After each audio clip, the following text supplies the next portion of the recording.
Assalamualaikum warahmatullahi wabarakatuh. Selamat pagi. Semoga dimanapun kalian berada selalu dalam keadaan sehat dan terhindar dari virus COVID.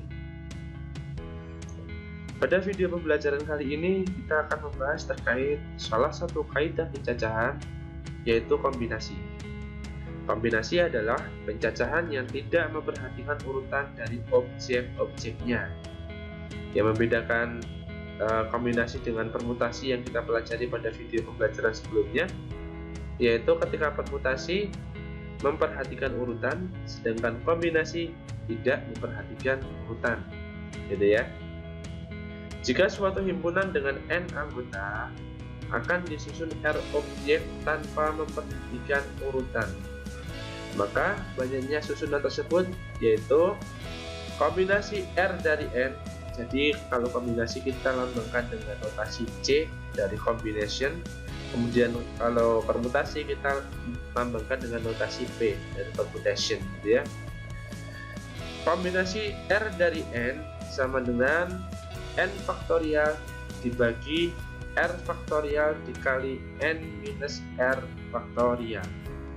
Jadi yang membedakan dengan rumus permutasi adalah ketika di dalam permutasi pembaginya atau penyebutnya tidak ada R faktorial, maka kalau dikombinasi ada R faktorial, gitu ya. Yang membedakan itu. Oke, sebagai contoh seperti ini. Kita ambil contoh yang sama dengan contoh permutasi kemarin. Sebagai contoh, akan dihitung banyaknya susunan dua huruf. Jadi ketika di sini adalah dua huruf di sini adalah R objeknya, disusun R objek, berarti di sini adalah R-nya, ya. Dari huruf-huruf pada himpunan A, B, C, D tanpa memperhatikan urutan. Nah, kalau kita permutasi kemarin, ketika dari A, B, C, D disusun dua-dua dengan memperhatikan urutan, maka ada 12 susunan, gitu ya. Sedangkan ketika kita kombinasi tanpa memperhatikan urutan, maka ada 6 susunan.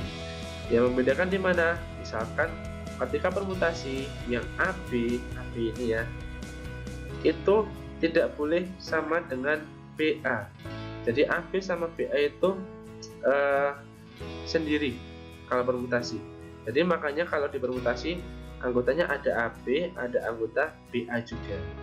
Sedangkan di kombinasi AB sama BA itu sama saja. Jadi tidak diperhatikan urutan. A dulu baru B ataupun B dulu baru A, sama saja, ya. Itu bedanya. Kemudian jika masalah ini, kasus ini diselesaikan menggunakan rumus kombinasi, maka kita peroleh tadi di situ dua huruf itu adalah R-nya, kemudian A, B, C, D sebanyak 4 itu adalah N-nya. Maka dari dua ini kita tinggal masukkan ke dalam rumus kombinasi. Jadi kombinasi R dari N sama dengan N faktorial dibagi R faktorial dikali N minus R faktorial. Kita tinggal masukkan nilai dari N yaitu 4 faktorial, kemudian R-nya adalah 2 faktorial di sini ya. Kemudian 4 dikurangi 2 faktorial. Jadi 4 dibagi 2 faktorial kali 2 faktorial, ya. Boleh dikerjakan langsung seperti ini. Jadi kalian menghitung faktorial sampai dengan perkalian terakhir dikali 1 boleh, atau bisa dengan penyederhanaan seperti kemarin 4 kali 3 ya, nah, kali 2 faktorial boleh seperti ini saja. Di sini boleh. Jadi kalau tidak dikali 1 berarti masih di belakangnya ada faktorial 2 faktorial yang kita coret-coret dengan ini nanti. Dikali berapa? 2 faktorial itu 2 kali 1 ya, berarti 2. Nah, kita bisa coret-coret. Ini kita sederhanakan menjadi 2. Berarti 2 kali 3 berapa? 6. Gitu ya. Sama saja, tergantung. Ini saja saya kasih saran ketika untuk nilai N maupun R-nya jumlahnya sangat besar angkanya, maka gunakan seperti ini. Jangan kalian hitung sampai perkalian terakhir, ya. Baik, kita masuk ke contoh soal. Diketahui himpunan A anggotanya P, Q, R, S, T. Jadi ada N-nya di sini ya. N-nya berapa? N-nya sebanyak 5. Ada 5 anggota ya. Berapa banyaknya cara mengambil dua huruf? Nah, diambil dua huruf berarti R-nya sebanyak 2 ya. Dari huruf-huruf pada himpunan A, jika urutan tidak diperhatikan ini berarti dia menggunakan kombinasi.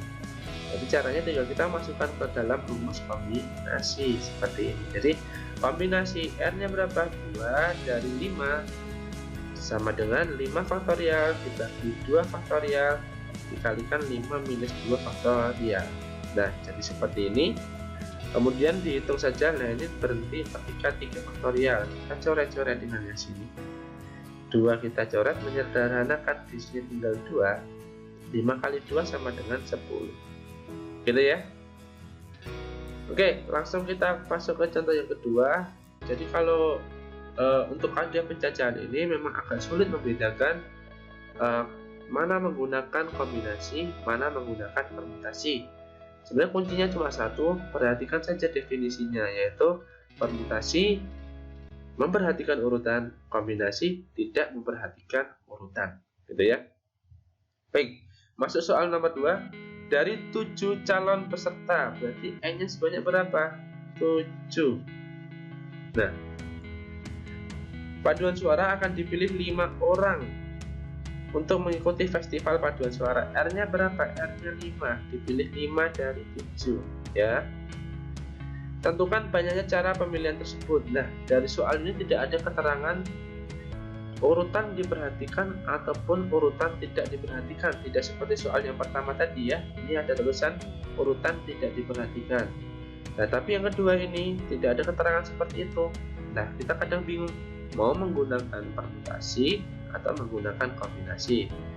Kuncinya satu, kita cek dari yang dipilih tadi 5 tadi itu ketika kita bolak-balik boleh enggak gitu. Jadi kalau kasus kita tadi untuk contoh yang ini, kita cek dulu.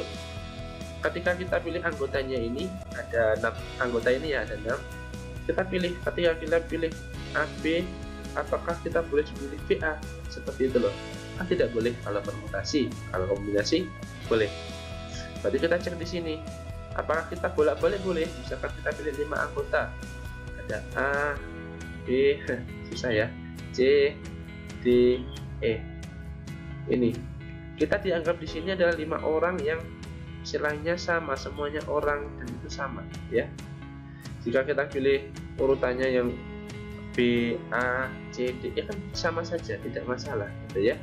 Makanya kita tidak memperhatikan urutan di sini, mau dibolak-balik tidak masalah dari 5 orang tersebut, karena tidak ada syarat khususnya gitu ya. Maka karena tidak memperhatikan urutan, maka kita menggunakan kombinasi, tinggal dimasukkan tadi N sama R-nya ke dalam rumusnya. Nah ini ya, diperoleh nilainya sebanyak 21 cara gitu ya. Kemudian nomor 3, dari 20 orang anggota English Club SMA Maju Jaya, misalkan seperti itu, terdiri dari 10 pria, terdiri dari 10 wanita, akan dipilih tim dengan anggota 4 pria, 2 wanita yang mengikuti lomba debat bahasa Inggris mewakili sekolah. Tentukan banyak cara pemilihan tersebut. Nah, di sini lebih bervariasi daripada soal yang sebelumnya. Kita sendiri-sendirikan dulu. Yang pria sendiri, ya. Pria sendiri, wanita sendiri. Pria N-nya ada berapa N-nya? Ada 10. Wanita juga N-nya ada 10. Ya, untuk pria dipilih berapa nilai R-nya? R-nya sebanyak 4. Nah, N-nya wanita sebanyak 2 dari 10 gitu ya. Kita bedakan, jangan jadikan satu dulu, kita masing-masing. Nah, dari 4 ini ataupun dari 2 ini, boleh nggak sih kita pilih bolak-balik? Boleh, karena tidak ada syarat khususnya di sini ya. Karena tidak ada syarat khusus dan boleh bolak-balik, maka tidak memperhatikan urutan gitu. Berarti kita bisa menggunakan kombinasi. Kita masukkan ke dalam rumus. Pertama yang pria dulu, N-nya 10, R-nya 4. Kombinasi 4 dari 10 berapa? 210. Nah, kemudian yang wanita dipilih N-nya 10, R-nya 2. Kombinasi 2 dari 10 berapa? 45. Nah, karena ini dua kejadian yang berbeda, maka sebanyaknya kombinasi pemilihan kita kalikan ya. Kita kalikan di sini berarti sebanyak 9.450 cara. Gitu ya. Baik, kita masuk ke materi selanjutnya terkait ini penerapan dari kombinasi. Salah satu aplikasi dari aturan kombinasi adalah menentukan koefisien dari uraian bentuk A plus B pangkat N. Ini sering keluar ketika soal-soal ujian nasional ataupun soal-soal SBMPTN ini sering keluar ya. Namun bentuk ini dapat pula diuraikan menggunakan bantuan segitiga Pascal. Nah, kita biasanya menggunakan bantuan segitiga Pascal ya. Jadi semuanya saya harap sudah paham terkait segitiga Pascal, gimana kita memperoleh ini ya. Dulu SMP sudah diberitahu ataupun di SMA kelas 10 ataupun 11 ya. Jadi gimana kita memperoleh segitiga Pascal ya. Jadi misalkan baris pertama itu untuk A plus B pangkat 0 ya. 1, tulis 1 di sini. Semua di pangkat 0 itu hasilnya 1. Kemudian baris kedua kita masih tuliskan 1 di sini yaitu pangkat 1. Ini untuk koefisien ya, ingat koefisiennya dari ini. Kemudian yang ketiga pangkat 2 yaitu 1, 2 dari mana ini? 2 itu adalah 1 ditambah 1. Jadi ke sini ya. Nah, pokoknya keluarnya di luar sendiri adalah 1 semua. Kemudian yang tengah-tengah ini kita tambahkan. Misalnya di sini untuk pangkat 3 ada 1, 3, 3, 1. 3 ini diperoleh dari 1 tambah 2 jadi 3. Ini juga sama, 2 tambah 1 jadi 3. Baris keempat sama, 1, 4, 6, 4, 1 tambahkan 1 tambah 3 berapa? 4. 3 tambah 3 6. 3 tambah 1 4 dan seterusnya gitu ya, sesuaikan dengan pangkatnya. Jadi ini adalah pangkatnya 2, 3, 4, 5 dan sebagainya, itu pangkat dari sini ya. Pahamnya untuk segitiga Pascal? Baik, nah untuk segitiga Pascal ini membantu kita untuk mencari koefisien dari ini dari penjabaran A plus B pangkat N. Misalkan bentuk dari A plus B pangkat 3 dan A plus B pangkat 4, jika menggunakan ini maka kita peroleh seperti ini. 1 kali A pangkat 3 B0 plus 3A 3 min 1 B0 plus 1 dan seterusnya, diperoleh terakhir adalah ini. Nah, jadi A pangkat 3 B pangkat 0 dulu, kemudian A pangkat 2 B pangkat 1, A pangkat 1 B pangkat 2 B pangkat 3 gitu ya.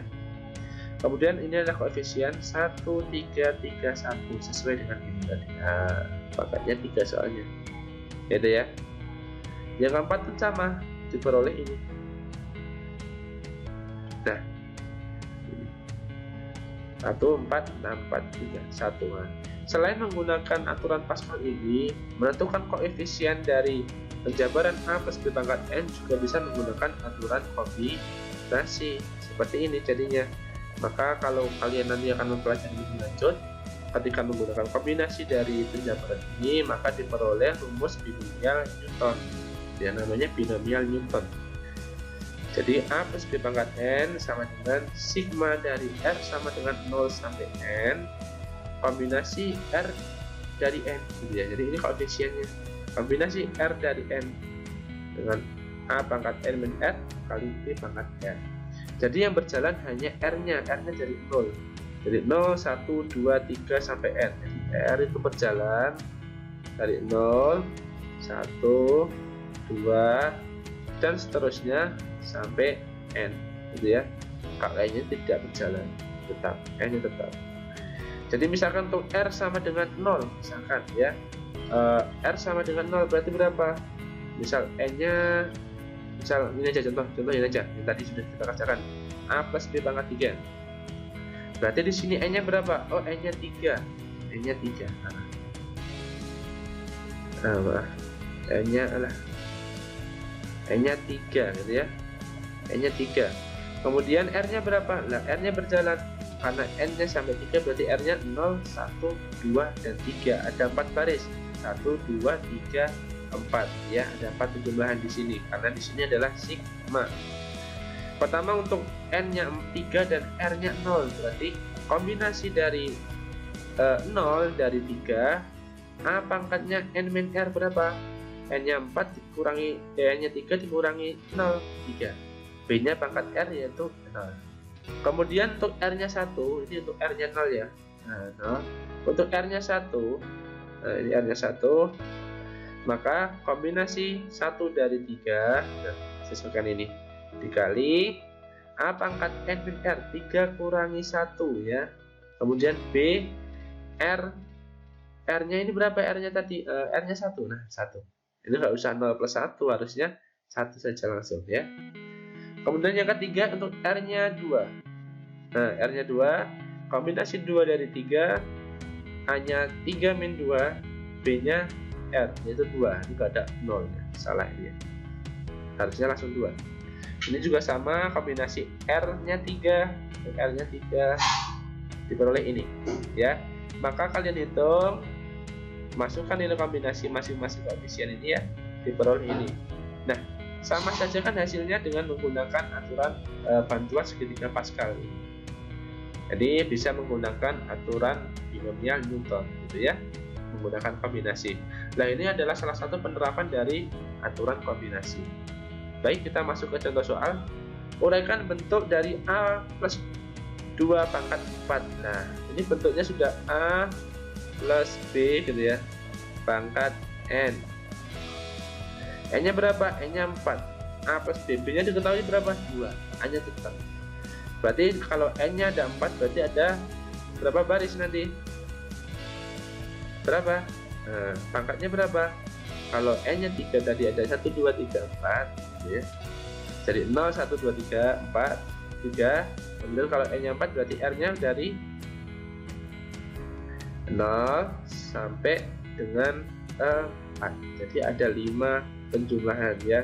1, 2, 3, 4, 5 gitu. Jadi kita masukkan ke sini langsung. Untuk N-nya 4, R-nya 0 berapa? R-nya 1 berapa? R-nya 2 berapa? R-nya 3 berapa? R-nya 4 berapa? Gitu ya. Dimasukkan. Tapi di sini B-nya langsung kalian cari, yaitu masukkan yaitu 2. Diperoleh nilai akhir adalah, nah seperti itu ya. Itu untuk aplikasi dari kombinasi untuk mencari bentuk koefisien dari bentuk A plus B pangkat N. Sedangkan suku ke P dari penguraian bentuk A dapat dirumuskan dengan rumus ini. Jadi kita bisa mencari sukunya, suku ke P. Nah, kalau tadi kan kita mencari koefisien, kita mencari suku sekarang. Menggunakan suku itu apa? Suku itu loh, suku pertama, suku kedua, suku ketiga, keempat, kelima ya. Kombinasi dari kombinasi P-1 dari N. Kombinasi bisa ditulis seperti itu. Jadi kombinasi bisa ditulis R dari N atau kombinasi bisa ditulis R dari N, sama saja. Permutasi juga bisa N P R atau permutasi R-nya di bawah N, itu sama ya. Kombinasi, jadi rumusnya kombinasi dari P-1 dari N kali A N min P plus 1 dikali B pangkat P-1. Nah, nanti kalau kalian ingin tahu rumusnya, kita diskusikan ketika sudah tatap muka ya.